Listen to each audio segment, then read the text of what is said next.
Nej, heller ikke for mig. Det var super. Det var i orden.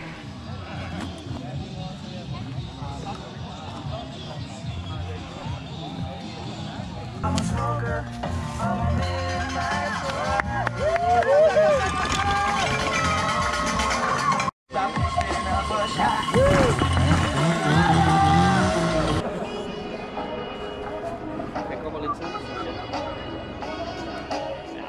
Han har jo ligesom været med her før nogle andre begynder.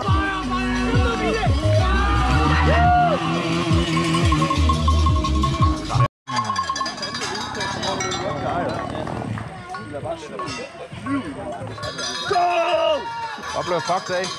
Er han ikke?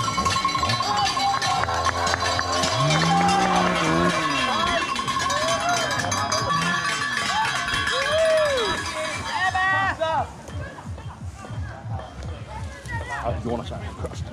Ja, der var pæn knald på hans tur. Så er det meget fart på. Der var gang i den. Det er sjovt, der ikke er bud på den der. Er der derhenne? Det er ikke den Ja, der. der er en pude, den blev slået løs sidste år. Der burde faktisk være på alle 4.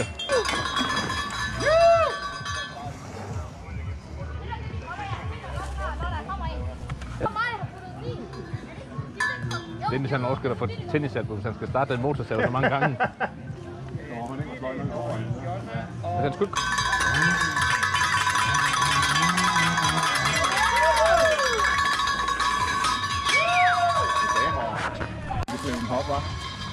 Det må vi arbejde på næste år. Det tror jeg faktisk skal være ret godt.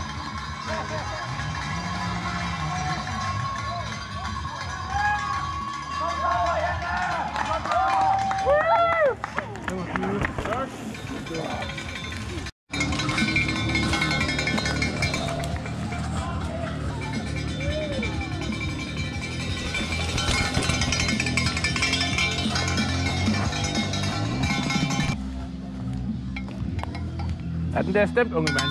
Ja. Det er kammertonen. Ja.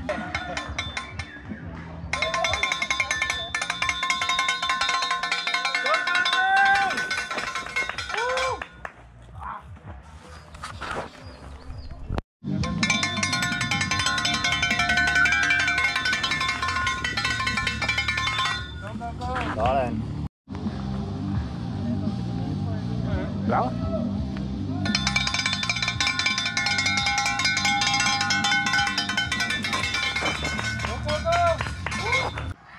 Kommer ind nu. Tror jeg. Lyder sådan. Er det ikke så fedt med variabel flow i forhindringerne?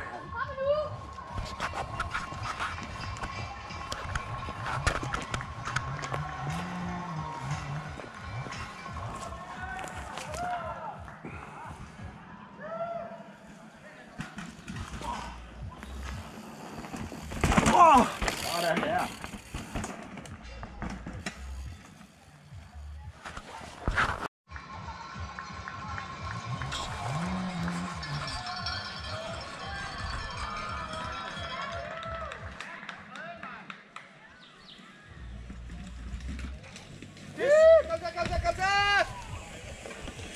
Der er ikke nogen kæde på. Nej! Kom så! Kom nu, Dalli!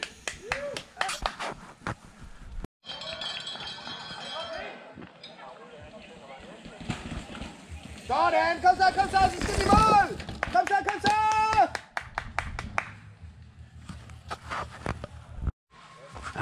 Great day in the forests. Downhill racing, beer, mountain bikes. Can't get any more better than this.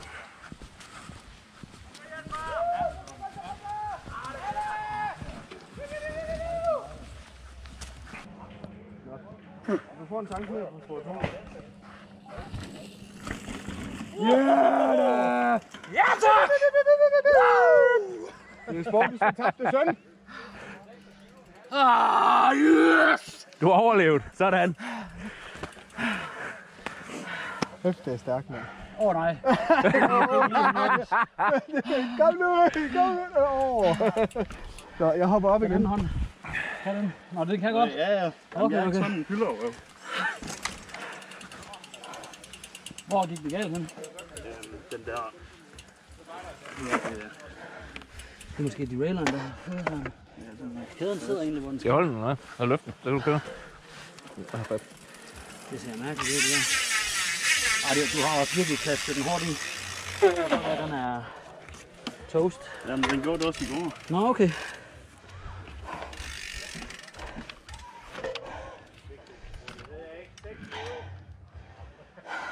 Det er jo mærkeligt, fordi vi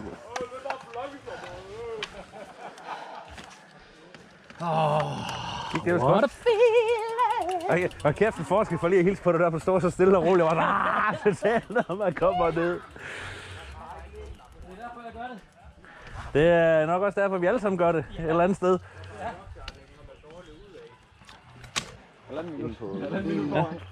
Fedt nok. Hvad er den hurtigste indtil videre så? Er det dig? Nej, jeg er ikke med. Jeg tror, det er Birk.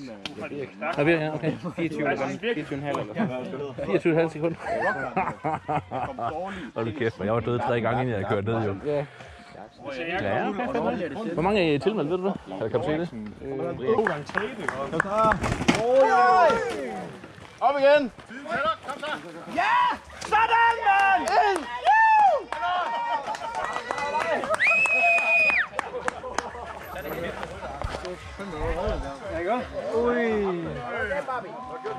Ja, fisk lige den der, ja.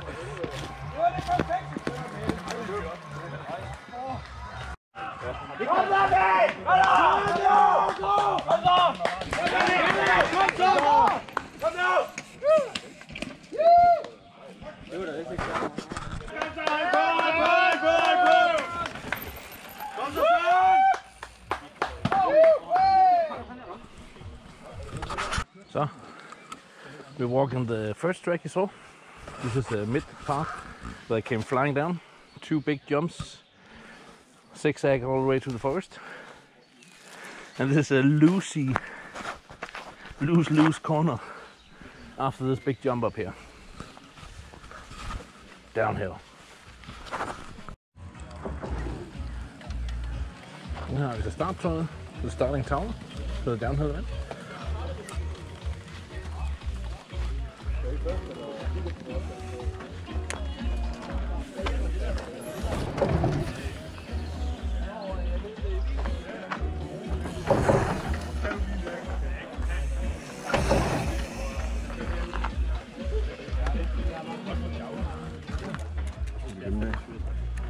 Den er sådan relativt nem at køre, så kan du også godt køre uden...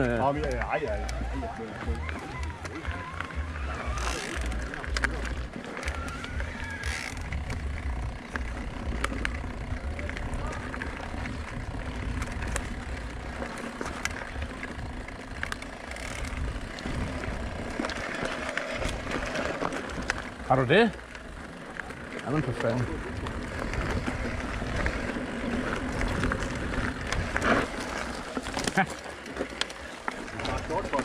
Ja. Nej. Det skal da ikke være sjovt altid.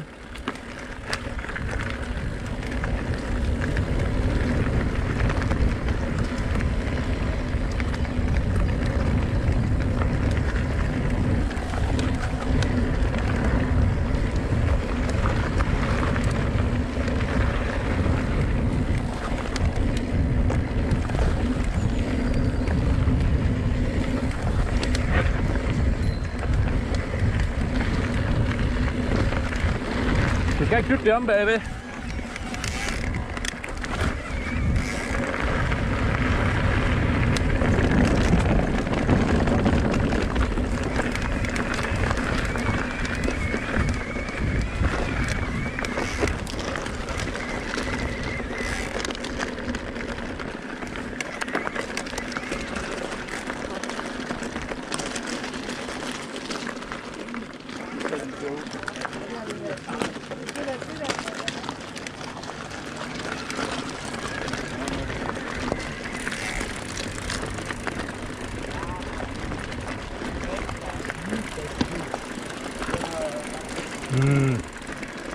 Das riecht gut.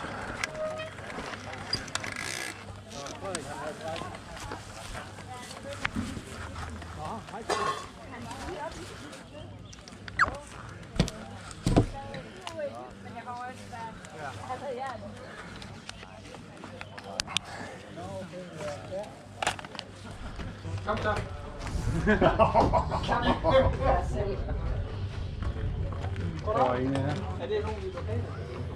Jamen, det er jo svært. Har du noget siddende? Ja, lidt liter ketchup i den ene side, eller sådan et eller andet. Du skal godt på fornemmet. Og så lidt jord, du har stjålet, og sådan lidt forskellige krasser og alt sådan noget der. Så længe vi holder os til lidt uhørskrabninger, så går det. Der er ikke plads til mere, det kan jeg sige. Nå, nu er det lige den, der... Tak. Kom til Marius. Har du med dig, smag? Fint, der løber lidt ned over fingrene, bare det ikke er skum. Nå, det har jeg gang. Nå, okay. Nu står du og siger, at det er skum her. Ej, der skal være rabat, så. Der er den ved at være tom, jo. Nej, det er den altså ikke. Nå, Men, kom. Du, de ligger der. ja, tak. Så er det Fogeti.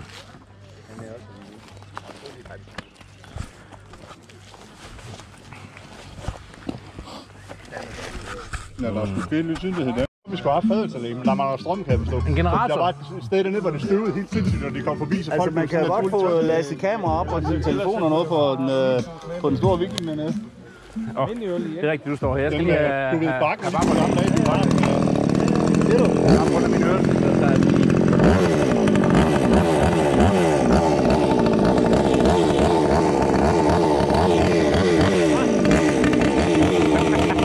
Jeg skal ikke slippe mig og Fox løs her i hvert fald.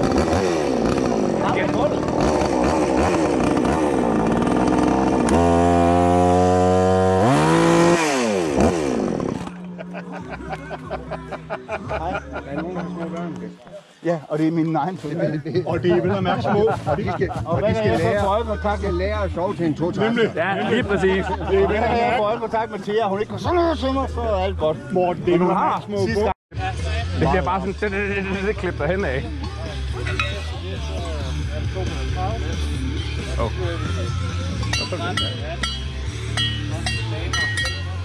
Ah. Og det stemmer godt nok. Hvad? Er det ikke stemmegaffel? Ja.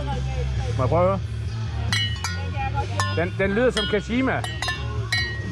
Det er begge to. Der var prøv lige at give den her klasse. Prøv at lytte. Der er noget ekstra... Den lyder ligesom ham, der ramte stensækken dernede i går. Den bliver ved med at ringe et godt stykke tid, den her.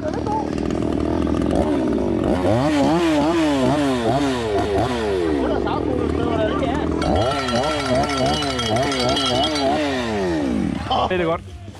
Det er træls for sådan en pedal i ansigtet. Eller sådan en her. Sådan en. Ja, jeg tror mig, jeg har rimelig red respekt for, når de kører. Pluk nogle nære, værsgo. Ja, der kan vi ikke lide. Lige med dig. Kan du finde nummerne på dem, der er foran mig, kan vi lave en aftale?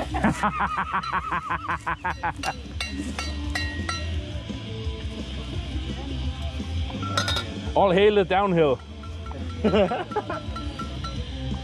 Fucking 24-sommer det her. Ja, det er bare børnehjul, mand. Sådan BMX. Ja.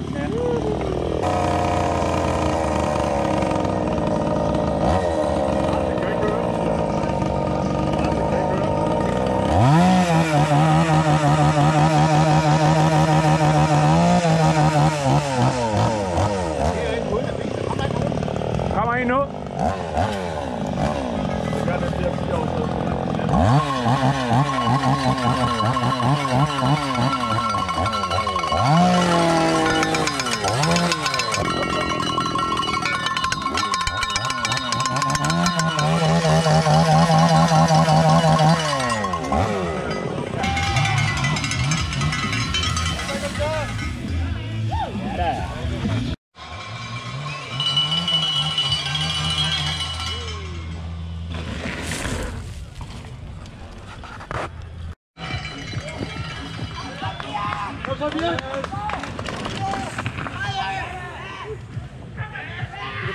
Det er med.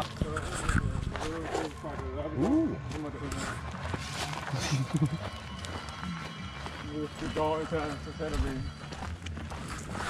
sætter vi pengene på Birk.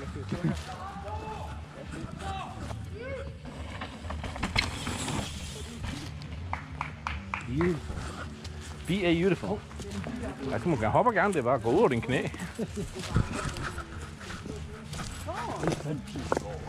Small detail, people. This gap is 6 meters wide, and just for the fun of it, there's a bit of bones down here.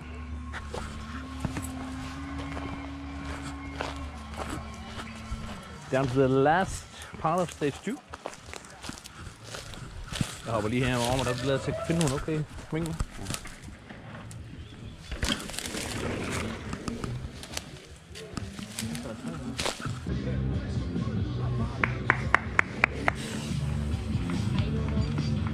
Det er flabet nok, de har overskud til at whippe dem dernede over.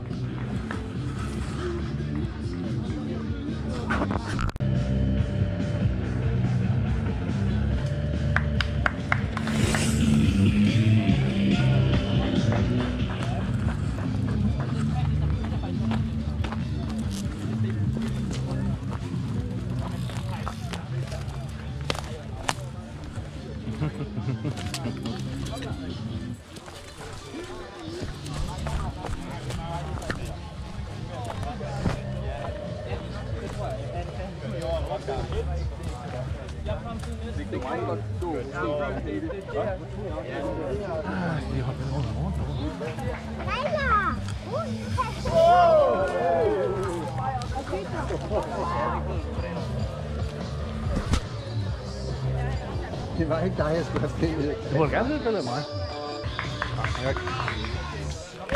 Sådan, Jonathan!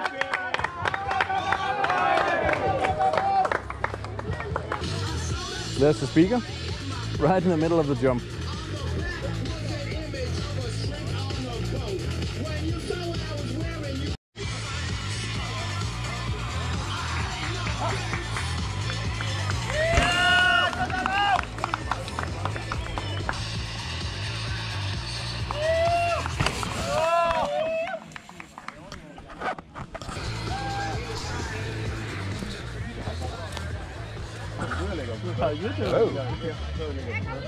Hvor ligger Jonas nu, eller? Ja, der er kun 3 dage hernede.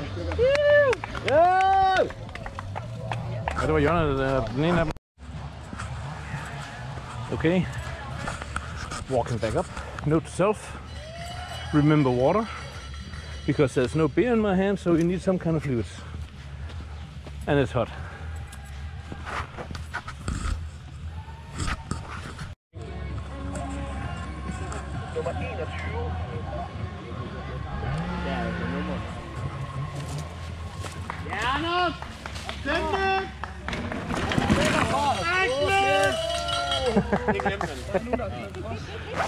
Folk bare kan få lov at gå fuldstændig på Om de vil back eller front eller whatever. Ja, så er det bare, jeg skal bare sætte den.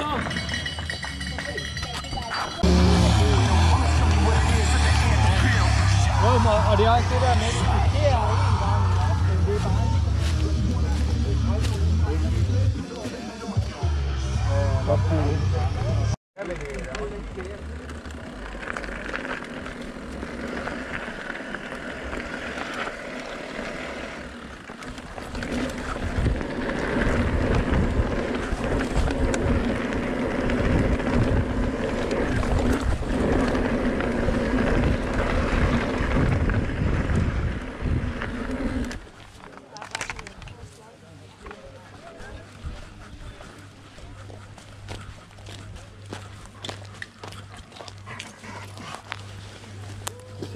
Hente i bænken. Ja.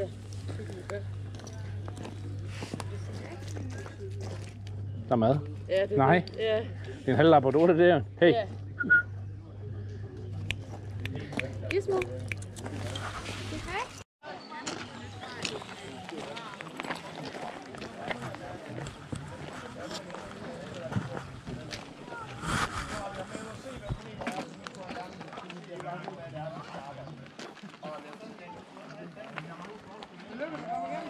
Hej. Kom helt herovre. Ja, man kan høre helt herovre. Trækket håndled og en mere, der er hørt mere fra.